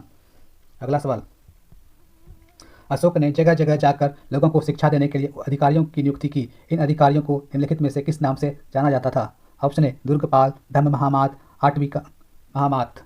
इसका सही उत्तर है धम्म महामात। अशोक के संबंध में निम्नलिखित कथनों पर विचार कीजिए। 1. अशोक ऐसा पहला शासक था जिसने अभिलेखों द्वारा जनता तक अपना संदेश पहुंचाने की कोशिश की। 2. अशोक के ज्यादातर अभिलेख खरोष्ठी लिपि में थे। 3. अशोक ने अपने एक अभिलेख में कलिंग युद्ध का वर्णन किया है। उपर्युक्त में से कौन से कथन सत्य हैं? केवल 1, केवल 2, 1 और 3, 1, 2 और 3। इसका सही उत्तर है केवल 1 और 3। अशोक ऐसा पहला शासक था जिसने अभिलेखों द्वारा जनता तक अपना संदेश पहुंचाने की कोशिश की। अशोक ने अपने एक अभिलेख में कलिंग युद्ध का वर्णन किया है। अशोक के ज्यादातर अभिलेख प्राकृत भाषा और ब्राह्मणी लिपि में है, न कि खरोष्ठी लिपि में है। अशोक ने अपने 13वें शिलालेख में कलिंग युद्ध का वर्णन किया है। अगला सवाल, मौर्य समाज की राजधानी निम्नलिखित में से कौन सी थी? ऑप्शन है पाटलिपुत्र, उज्जैन, तक्षशिला, सांची। इसका सही उत्तर है पाटलिपुत्र। अगला सवाल, कौटिल्य द्वारा रचित प्रसिद्ध पुस्तक का नाम निम्नलिखित में से क्या है? ऑप्शन है चरक संहिता, अर्थशास्त्र, पिताक्षरा। उपयुक्त में से सभी। इसका सही उत्तर है अर्थशास्त्र। कौटिल्य चाणक्य रचित अर्थशास्त्र प्राचीन भारतीय राजनीति का प्रसिद्ध ग्रंथ है। इसमें चक्रवर्ती सम्राट, राजा के कर्तव्य, विस्तृत कर प्रणाली तथा सामाजिक स्थिति पर प्रकाश डाला गया है। अगला प्रश्न, अनेक स्थानों से अशोक के शिलालेख मिले हैं। निम्नलिखित में किन स्थानों पर अशोक के शिलालेख प्राप्त हुए हैं? ऑप्शन है कंधार, ब्रह्मगिरी, जौगढ़, गिरनार, लुम्बिनी। नीचे दिए गए कूट की सहायता से सही उत्तर को चुनिए। ए 1, 2 और 3, 2, 3, 4 और 5, 3, 4 और 5। उपयुक्त में से सभी। इसका सही उत्तर है उपयुक्त में से सभी। कंधार, ब्रह्मगिरी, जौगढ़, गिरनार, लुम्बिनी। अगला सवाल है, अशोक ने धम्म के विचारों को प्रसारित करने के लिए अपने राजदूत को निम्न में से कहाँ भेजा था? ऑप्शन है सीरिया, मिस्र, श्रीलंका। उपयुक्त में से सभी। इसका सही उत्तर है उपयुक्त में से सभी। सीरिया, मिस्र, श्रीलंका। अशोक ने अपने संदेश कई स्थानों पर शिलाओं तथा स्तंभों पर खुदवाया था। अधिकारियों को यह निर्देश दिया गया था कि वे राजा के संदेश को उन लोगों को पढ़कर सुनाएं जो खुद पढ़ नहीं सकते थे। अशोक ने धम्म के विचारों को प्रसारित करने के लिए सीरिया, मिस्र, ग्रीस तथा श्रीलंका में भी दूत भेजे थे। अगला सवाल, मौर्य साम्राज्य में अक्सर राजकुमारों को कौन सा पद दिया जाता था? ऑप्शन राज्यपाल, कोषाध्यक्ष, दुर्गपाल, मंत्री परिषद अध्यक्ष। इसका सही उत्तर है राज्यपाल। मौर्य साम्राज्य में अक्सर राजकुमारों को छोटे छोटे प्रांतों के राज्यपाल बनाकर भेजा जाता था, लेकिन ऐसा माना जाता है कि इन जगहों पर स्थानीय परंपराओं और नियमों को ही माना जाता था। अगला सवाल, कौटिल्य के अर्थशास्त्र के अनुसार दक्षिण भारत निम्न में से किसके लिए प्रसिद्ध था? ऑप्शन ए कंबल के लिए, सोना और कीमती पत्थर के लिए, लाल संगमरमर के लिए, उच्च कोटि के लकड़ी के लिए। इसका सही उत्तर है सोना और कीमती पत्थर के लिए। अर्थशास्त्र में लिखा है कि उत्तर पश्चिम कंबल के लिए, दक्षिण भारत सोने और कीमती पत्थरों के लिए प्रसिद्ध था। अगला सवाल है, मौर्य साम्राज्य का निम्न में से कौन सा प्रथम शासक था जिसने अभिलेखों द्वारा जनता तक अपना संदेश पहुंचाने की कोशिश की? ऑप्शन है चंद्रगुप्त मौर्य, बिंदुसार, अशोक, कनिष्क। इसका सही उत्तर है अशोक। अशोक मौर्य वंश के सबसे प्रसिद्ध शासक थे। वे ऐसे पहले शासक थे जिन्होंने अभिलेखों द्वारा जनता तक अपनी संदेश पहुंचाने की कोशिश की। अशोक के ज़्यादातर अभिलेख प्राकृत भाषा और ब्राह्मी लिपि में है। अगला अध्याय, खुशहाल गांव और समृद्ध शहर। पहला सवाल, संगम साहित्य निम्नलिखित में से किससे संबंधित है? तेलुगु, तमिल, संस्कृत, पाली। इसका सही उत्तर है तमिल। तमिल की प्राचीनतम रचनाओं को संगम साहित्य कहते हैं। इनकी रचना लगभग 2300 वर्ष पूर्व की गई थी। इन्हें संगम इसलिए कहा जाता है क्योंकि मदुरई के कवियों के सम्मेलन में इनका संकलन किया जाता था। अगला सवाल, प्रारंभ में तमिल भाषा के लिए निम्नलिखित में से कौन सी लिपि का प्रयोग किया जाता था? ऑप्शन है संस्कृत, यूनानी, ब्राह्मी। इनमें से कोई नहीं। इसका सही उत्तर है ब्राह्मी। प्रारंभ में तमिल भाषा के लिए ब्राह्मी लिपि का प्रयोग किया जाता था। कई बर्तनों पर ब्राह्मी लिपि में अभिलेख मिले हैं, इसलिए इन्हें तमिल ब्राह्मी अभिलेख भी कहा जाता है। अगला सवाल, निम्नलिखित में से कौन कुषाणों की दूसरी राजधानी रही है? ऑप्शन है राजगिरी, अमरावती, मथुरा, कंधार। इसका सही उत्तर है मथुरा। कनिष्क कुषाण साम्राज्य का सबसे शक्तिशाली शासक था। उसके साम्राज्य की राजधानी पुष्पुर या पेशावर थी। लगभग 2000 वर्ष पूर्व मथुरा कुषाणों की दूसरी राजधानी बनी। मथुरा एक धार्मिक केंद्र भी रहा। यहाँ बौद्ध विहार और जैन मंदिर है। यह कृष्ण भक्ति का महत्वपूर्ण केंद्र था। अगला सवाल, अरिकामेडु नामक प्राचीन पत्थर निम्नलिखित में से कहाँ स्थित है? ऑप्शन है कर्नाटक, आंध्र प्रदेश, तमिलनाडु, पुडुचेरी। इसका सही उत्तर है पुडुचेरी। अरिकामेडु पुडुचेरी में अवस्थित है। लगभग 2200 से 1900 साल पहले अरिकामेडु एक पत्तन था। यहाँ ईंटों से बना एक ढांचा मिला है जो संभवतः गोदाम में रहा हो। अगला सवाल, जातक कथाओं का संकलन निम्नलिखित में से किसके द्वारा किया गया था? ऑप्शन है बौद्ध अनुयायियों द्वारा, जैन अनुयायियों द्वारा, विदेशी अनुयायियों द्वारा। उपयुक्त में से कोई नहीं। इसका सही उत्तर है बौद्ध अनुयायियों द्वारा। इसमें बहुत सारा मिसप्रिंटिंग हो चुका है, उसको सही कर दिया जाएगा। लेकिन जो कुछ भी मैं बोल रहा हूँ उस पर ध्यान दीजिए, लिखा क्या है इस पर ध्यान प्राप्त कम दीजिए। जातक कथाएं व कहानियाँ हैं जो आम लोगों में प्रचलित थी। इनका संकलन बौद्ध भिक्षुओं द्वारा किया गया था। अगला सवाल, उपमहाद्वीप में लोहे का प्रयोग लगभग कब शुरू हुआ था? ऑप्शन है 1000 साल पहले, 2000 साल पहले, 3000 साल पहले, 4000 साल पहले। इसका सही उत्तर है 3000 साल पहले। उपमहाद्वीप में लोहे का प्रयोग लगभग 3000 साल पहले शुरू हुई थी। अगला सवाल, दक्षिण भारत तमिल क्षेत्र में बड़ी भूस्वामियों को क्या कहा जाता था? ऑप्शन ग्राम भोजक, अधिमयी, उनवार, वेल्लल्ला। इसका सही उत्तर है वेल्लल्ला। दक्षिण भारत के तमिल क्षेत्र में बड़ी भूस्वामियों को वेल्लल्ला, साधारण हलवाहों को उन्नार और भूमिहीन मजदूर को दास, कैडी, सियार और अधिमयी कहलाते थे। अगला सवाल, प्रारंभ में उत्तरी भारत के गांव का प्रधान व्यक्ति क्या कहलाता था? ऑप्शन है ग्राम भोजक, उनवार, अधिमयी। इनमें से कोई नहीं। इसका सही उत्तर है ग्राम भोजक। देश के उत्तरी हिस्से में गांव का प्रधान व्यक्ति ग्राम भोजक कहलाता था। अक्सर एक ही परिवार के लोग इस पद पर कई पीढ़ियों तक बने रहते थे, यानी कि यह एक अनुवांशिक था। अगला सवाल, तमिल की प्राचीनतम रचना क्या कहलाता था? ऑप्शन तमिल साहित्य, संगम साहित्य, साहित्य लहरी। इनमें से कोई नहीं। इसका सही उत्तर है संगम साहित्य। तमिल की प्राचीनतम रचनाएं को संगम साहित्य कहते हैं। इसकी रचना करीब 2300 साल पहले की गई थी। अगला सवाल, महापाषाण काल में उत्तर भारत में कपड़ा उत्पादन का प्रमुख केंद्र कौन सा था? ऑप्शन अरिकामेडु, मदुरई, वाराणसी। इनमें से कोई नहीं। इसका सही उत्तर है इनमें से कोई नहीं। उत्तर भारत में वाराणसी और दक्षिण भारत में मदुरई कपड़ा उत्पादन का प्रसिद्ध केंद्र था। यहाँ स्त्री और पुरुष दोनों काम करते थे। अगला सवाल, आहत सिक्के के संदर्भ में निम्नलिखित कथनों पर विचार कीजिए। पहला, आहत सिक्के सामान्यतः आयताकार, वर्गाकार या गोलाकार का होते थे। आहत सिक्के को सामान्यतः ढालकर बनाया जाता था। यह सिक्के चांदी या तांबे के विभिन्न आकृतियों के होते थे। उपयुक्त कथनों में से कौन से कथन गलत है? 1, 2, 3। उपयुक्त में से कोई नहीं। इसका सही उत्तर है बी, केवल 2। आहत सिक्के को सामान्यतः ढालकर बनाया जाता था। आहत सिक्के सामान्यतः वर्गाकार, आयताकार या गोलाकार होते थे। ये या तो धातु की चादर को काटकर या धातु की चपेटे गोलिका से बनाए जाते थे, न कि ढालकर। इन सिक्कों पर कुछ लिखा नहीं होता था, बल्कि इन पर कुछ चिन्ह ठप्पे से बनाए जाते थे, इसलिए ये आहत सिक्के कहलाते थे। अगला सवाल, मथुरा के अभिलेखों में किन का उल्लेख मिलता है? ऑप्शन है सुनारों का, लोहार एवं बुनकरों का, टोकरी एवं माल बनाने वालों का। उपयुक्त में से सभी। इसका उत्तर है उपयुक्त में से सभी। मथुरा के अभिलेखों में सुनारों, लोहारों, बुनकरों, टोकरी बनाने वालों, माला बनाने वालों और इत्र बनाने वालों के उल्लेख मिलता है। अगला अध्याय, व्यापारी, राजा और तीर्थयात्री। पहला सवाल, संगमकालीन व्यापारी के संदर्भ में निम्नलिखित में से कौन सा कथन सत्य नहीं है? ऑप्शन, व्यापारी सामानों को ले जाने के लिए केवल समुद्री मार्गों का प्रयोग करते थे। दक्षिण भारत सोना, मसाले, खासतौर पर काली मिर्च तथा कीमती पत्थरों के लिए प्रसिद्ध था। दक्षिण भारत से रोम से व्यापार के प्रमाण स्वरूप अनेक रोमन सोने के सिक्के मिले हैं। इनमें से कोई नहीं। इसका उत्तर है व्यापारी सामानों को ले जाने के लिए केवल समुद्री मार्गों का प्रयोग करते थे। व्यापारी इन सामानों को रोम ले जाने के लिए समुद्री जहाज़ों और सड़कों दोनों मार्गों का प्रयोग करते थे। व्यापारियों ने इन समुद्री रास्ते खोज निकाले थे। ये व्यापारी मानसूनी हवा या फ़ायदा उठाकर अपनी यात्रा जल्दी पूरा कर लेते थे। अफ्रीका या अरब के पूर्वी तट से इस उपमहाद्वीप के पश्चिमी तट पर पहुंचने के लिए दक्षिण पश्चिमी मानसून का सहारा लेना पसंद करते थे। अगला प्रश्न है, दक्षिणापथ के स्वामी निम्नलिखित में से कौन कहे जाते थे? इसका ऑप्शन है कुषाण, सातवाहन, चोल, चेर। इसका सही उत्तर है सातवाहन। तीनों मुखियाओं चोल, चेल, पांड्य के शासन के लगभग 200 वर्ष बाद 2100 वर्ष पूर्व पश्चिम भारत में सातवाहन नामक राजवंश का प्रभाव बढ़ गया। सातवाहनों का सबसे प्रमुख राजा गौतमीपुत्र श्री सतकर्णी था। उसके बारे में हमें उसकी मां गौतमी बलश्री के एक अभिलेख से पता चलता है। वह और अन्य सभी सातवाहन शासक दक्षिणापथ के स्वामी कहे जाते थे। अगला सवाल, रेशम बनाने का तकनीक का आविष्कार सबसे पहले कहाँ हुआ? ए यूनान, भारत, चीन, इराक। इसका सही उत्तर है चीन। रेशम बनाने की तकनीक का आविष्कार सबसे पहले चीन में लगभग 7000 वर्ष पूर्व हुआ। इस तकनीक को हजारों साल तक उन्होंने दुनिया से छिपाए रखा। चीन से पैदल, घोड़ों या ऊँटों पर कुछ लोग दूर दूर की जगहों पर जाते थे और अपने साथ रेशम के कपड़े भी ले जाते थे। इस रास्ते से ये लोग यात्रा करते थे। वे रेशम मार्ग सिल्क रूट के नाम से भी प्रसिद्ध हो गया। अगला सवाल, बुद्ध की जीवनी, बुद्ध चरित्र के रचनाकार कवि निम्नलिखित में से कौन थे? आनंद, नागार्जुन, वसुमित्र, अश्वघोष। इसका सही उत्तर है अश्वघोष। बुद्ध की जीवनी, बुद्ध चरित्र के रचनाकार कवि अश्वघोष थे। ये कुषाणों के सबसे प्रसिद्ध शासक कनिष्क के दरबार में रहते थे। पार्श और वसुमित्र जैसे बौद्ध दार्शनिक तथा नागार्जुन जैसे विद्वान कनिष्क के दरबार में विद्यमान थे। अगला सवाल, बौद्ध धर्म के प्रसार के संदर्भ में निम्नलिखित कथनों पर विचार कीजिए। पहला, बौद्ध धर्म दक्षिण पूर्व की और श्रीलंका, म्यांमार, थाईलैंड और इंडोनेशिया सहित दक्षिण पूर्व एशिया के अन्य भागों में भी फैला।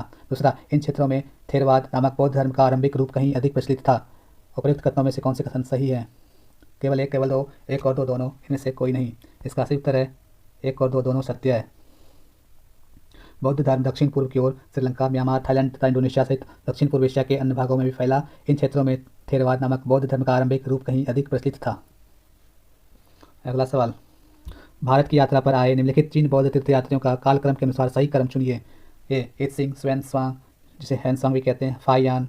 दूसरा, फायान हैंसॉन्ग इत्सिंग। तीसरा, इत्सिंग फायान वैनसांग। चौथा, फायान इत्सिंग वैनसांग।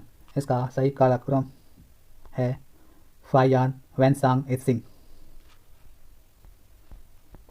फायान या चीनी यात्री चंद्रगुप्त विक्रमादित्य के शासनकाल में 399 ईस्वी में से 414 ईस्वी के बीच 15 वर्ष तक भारत में रहा। वैनसांग यह हर्षवर्धन के काल में 16 वर्ष तक भारत रहा तथा बिहार के नालंदा विश्वविद्यालय में रहकर शिक्षा प्राप्त की। इसका भ्रमण वृत्तांत सियुकी के नाम से प्रसिद्ध है। इत्सिंग 671 ईस्वी से 693 ईस्वी। यह चीनी यात्री 7वीं शताब्दी के अंत में भारत आया। यह नालंदा एवं विश्वविद्यालय में रहा, विक्रमशिला विश्वविद्यालय में रहा। इसने प्रमुख बौद्ध भिक्षुओं की आत्मकथाएं नामक ग्रंथ लिखी। अगला सवाल, पांड्यों की राजधानी कहाँ थी? ऑप्शन है पुहार, पाटलिपुत्र, मदुरई, कावेरीपट्टनम। इसका सही उत्तर है मदुरई। अगला सवाल, चोलों का महत्वपूर्ण पत्तन कौन सा था? मदुरई, भरूच, पुहार, उपरोक्त में से सभी। इसका सही उत्तर है पुहार। चोलों का महत्वपूर्ण पत्तन पुहार या कावेरीपट्टनम था। अगला सवाल, गौतमीपुत्र सतकर्णी निम्नलिखित में से किस राजवंश के राजा थे? ऑप्शन, विजयनगर, गुप्त, चोल, सातवाहन। इसका सही उत्तर है सातवाहन। सातवाहन वंश का सबसे प्रमुख राजा गौतमीपुत्र सतकर्णी था। उसके बारे में जानकारी उसकी मां गौतमी बलश्री द्वारा दान किए गए अभिलेख से पता चलता है। वह और अन्य सभी सातवाहन शासक दक्षिणी पथ के स्वामी कहे जाते थे। अगला सवाल, कुषाणों के समय बौद्ध धर्म की किस नई शाखा का विकास हुआ था? ऑप्शन है हीनयान, महायान, बौद्धयान, दिव्ययान। इसका सही उत्तर है महायान। कुषाण वंश का सबसे प्रसिद्ध राजा कनिष्क था। इस समय बौद्ध धर्म की एक नई धारा महायान का विकास हुआ। इसकी दो प्रमुख विशेषताएं थी। पहला, मूर्तियों में बौद्ध की उपस्थिति सिर्फ कुछ संकेतों के माध्यम से दर्शाई जाती थी, परंतु बाद में बुद्ध की प्रतिमा बनाई जाने लगी। दूसरा, परिवर्तन बोधिसत्व में आस्था को लेकर आया। बोधिसत्व उन्हें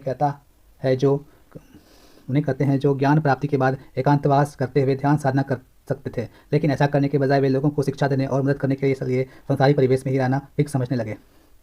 अगला सवाल, बौद्ध धर्म का आरंभ रूप था? ऑप्शन है महायान, भक्ति, वैष्णववाद, थेरवाद। इसका सही उत्तर है थेरवाद। बौद्ध धर्म दक्षिण पूर्व की ओर श्रीलंका, म्यांमार, थाईलैंड और इंडोनेशिया सहित दक्षिण पूर्व एशिया के अन्य भागों में भी फैला था। थेरवाद नामक बौद्ध धर्म का आरंभिक रूप इन क्षेत्रों में कहीं अधिक प्रचलित था। अगला सवाल, भारतीय उपमहाद्वीप के दक्षिणी भाग में बड़े तटीय प्रदेशों के मैदानी इलाकों में सबसे अधिक उपजाऊ मैदान किस नदी का है? ऑप्शन है कावेरी, नर्मदा, ताप्ती, कृष्णा। इसका सही उत्तर है कावेरी। इस महाद्वीप के दक्षिणी भाग में बड़ा तटीय प्रदेश है। इनमें बहुत सारे पहाड़, पठान और नदी के मैदान हैं। नदियों के मैदानी इलाकों में कावेरी का मैदान सबसे अधिक उपजाऊ है। अगला सवाल, दक्षिण पद में स्वामी किस वंश के शासकों को कहा जाता था? ऑप्शन है सातवाहन, चेर, पांड्य, चोल। इसका सही उत्तर है सातवाहन। अगला सवाल, जिस मार्ग से रेशम का व्यापार किया जाता था उस मार्ग को क्या नाम दिया गया था? ऑप्शन है हीनयान मार्ग, महायान मार्ग, सिल्क रूट। इनमें से कोई नहीं। इसका सही उत्तर है सिल्क रूट। रेशम बनाने की तकनीक का आविष्कार सबसे पहले चीन में लगभग 7000 वर्ष पहले हुआ था। इस तकनीक को चीन ने हजारों साल तक बाकी देशों से छुपाए रखा था, पर चीन से पैदल घोड़ों या ऊँटों तक कुछ लोग दूर दूर की जगहों पर जाते थे और अपने साथ रेशमी कपड़े भी ले जाते थे। इस रास्ते से ये लोग यात्रा करते थे। इस रास्ते को सिल्क रूट या रेशम मार्ग कहलाता था।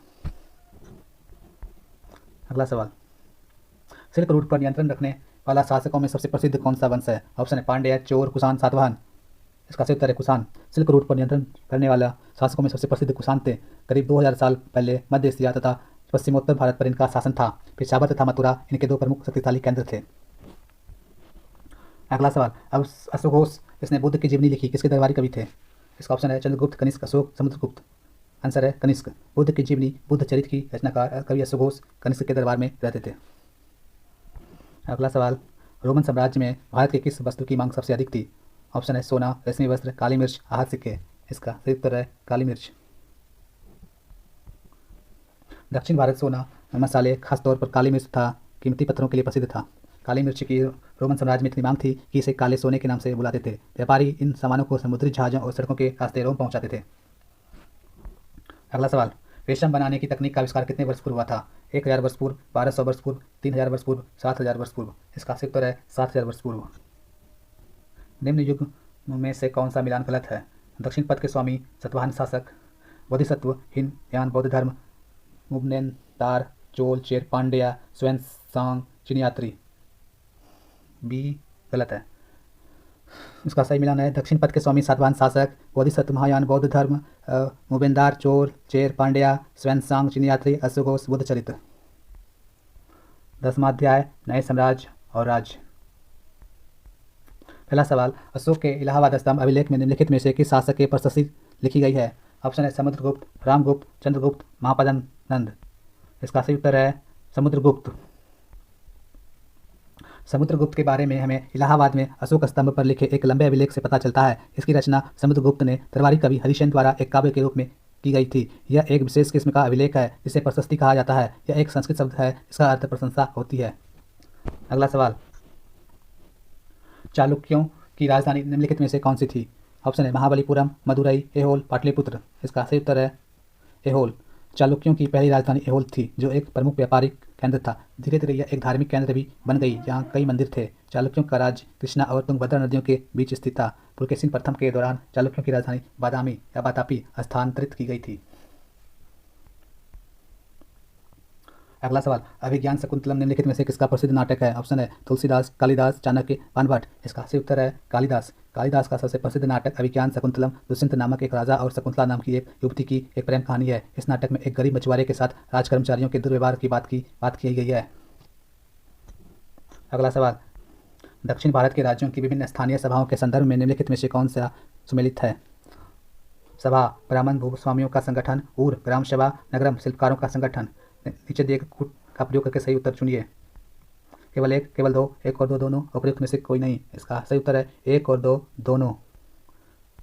सभा, ब्राह्मण भूस्वामियों का संगठन, ऊर, ग्राम सभा।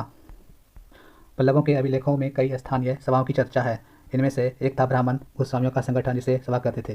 ये सभाएं उप समितियों के जरिए सिंचाई, खेतीबाड़ी, सड़क निर्माण, स्थानीय मंदिरों की देखरेख करते थे। जिन इलाकों के भूस्वामी ब्राह्मण नहीं थे, वहाँ उर नामक ग्राम सभा होने की बात कही गई है। नगरम व्यापारियों का एक संगठन का नाम था, न कि शिल्पकारों के संगठन का।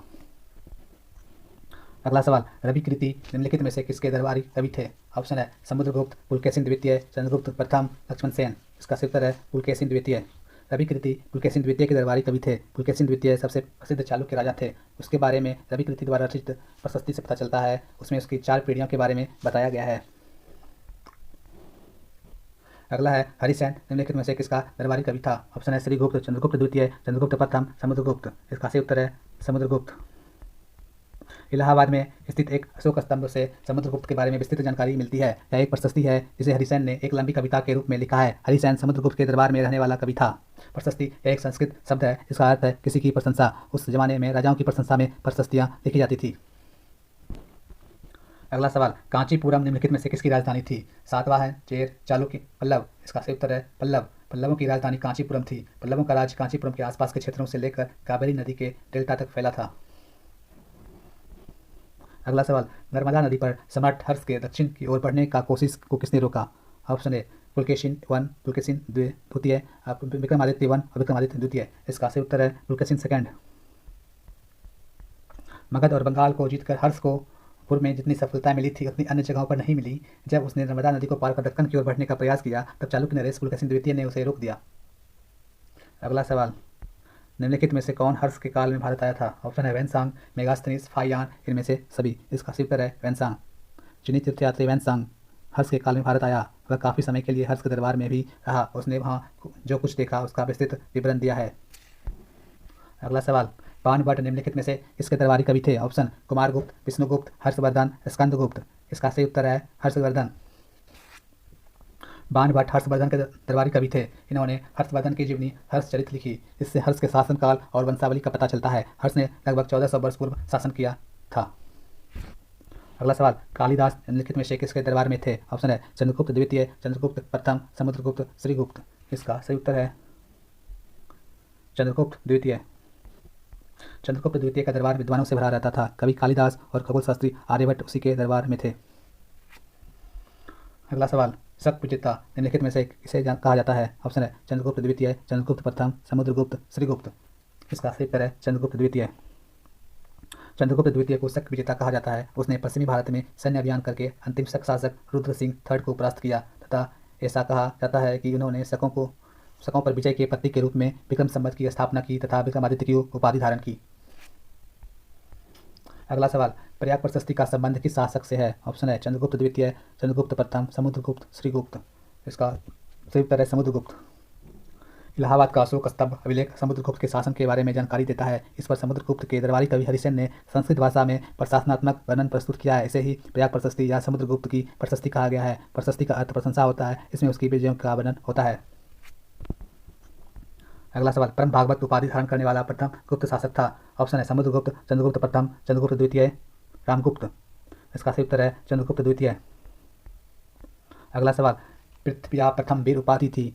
समुद्रगुप्त, राजेंद्र प्रथम, चंद्रगुप्त प्रथम, गौतमी पुत्र सतकर्णी। इसका सही उत्तर है समुद्रगुप्त। अगला सवाल, गुप्त वंश के किस शासक ने सर्वप्रथम महाराजाधिराज जैसी बड़ी उपाधि धारण की थी? ऑप्शन है चंद्रगुप्त प्रथम, चंद्रगुप्त द्वितीय, समुद्रगुप्त, रामगुप्त। इसका सही उत्तर है चंद्रगुप्त प्रथम। चंद्रगुप्त वंश के पहले शासक थे जिन्होंने महाराजाधिराज जैसी बड़ी उपाधि धारण की। समुद्रगुप्त ने भी यह उपाधि धारण की थी। अगला सवाल है, गुप्त सम्राट जिसने हूनों को पराजित किया था? चंद्रगुप्त द्वितीय, रामगुप्त, समुद्रगुप्त, स्कंदगुप्त। इसका सही उत्तर है स्कंदगुप्त। हूनों पर पहला भारतीय आक्रमण गुप्त सम्राट स्कंदगुप्त के शासनकाल में हुआ था तथा स्कंदगुप्त के हाथों वे बुरी तरह परास्त हुआ था। यह आक्रमण एक गावा मात्र रहा और देश के ऊपर उसका कोई तत्कालिक प्रभाव नहीं पड़ा, किंतु यह आक्रमण गुप्त साम्राज्य के पतन को तेज जरूर कर दिया। 6वीं शताब्दी ईस्वी के आरंभ में उत्तर पश्चिमी के कई क्षेत्रों पर हूनों का कब्जा हो गया। अगला सवाल, निम्नलिखित में से कौन सा कथन सत्य है? पहला, विक्रम संवत 57 ईसा पूर्व से आरंभ होता है। दूसरा, शक संवत 78 ईसा से आरंभ होता है। तीसरा, गुप्त संवत 319 ईस्वी से आरंभ होता है। कूट का प्रयोग कर सही उत्तर का चुनाव करें। केवल 1 और 2, केवल 1 और 3, केवल 2, 1, 2 और 3। इसका सही उत्तर है 1, 2 और 3।